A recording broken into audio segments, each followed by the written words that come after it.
Technology makes this necessary, it's much more difficult. Actually, technology makes it easier to eavesdrop on vast numbers of people.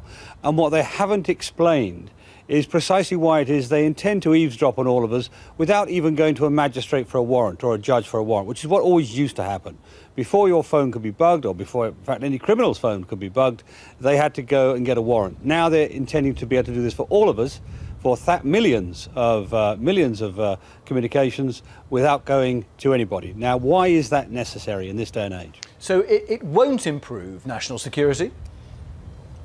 No, I don't think so. I mean, the simple truth is they are able to intercept very large amounts of communication. Now, what this is talking about doing is not focusing on terrorists or on criminals. It's absolutely everybody's emails, phone messages, texts, and web accesses, by the way, which tells them what you're looking at, not just where you're going. And all of those things, plus where you're calling from, where your telephone's calling from, all that's going to be recorded for 2 years, and the government will be able to get at it with no by your leave from anybody. Now, historically, governments have been kept out of our private lives. Our freedom and privacy has been protected by using the courts, by saying, if you want to intercept, if you want to look at something, fine. If it's a terrorist or a criminal, go and ask a magistrate and you'll get your approval.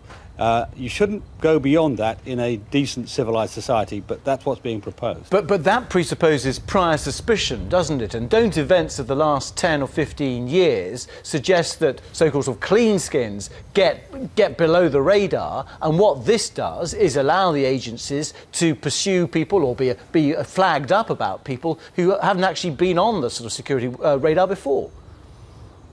And how are you going to find them in 60 million people? That just doesn't work. I mean, it's a sort of Tom Cruise film script, not a reality. The simple truth is they have to have suspicion before they intervene into people's privacy. That's actually as it should be anyway.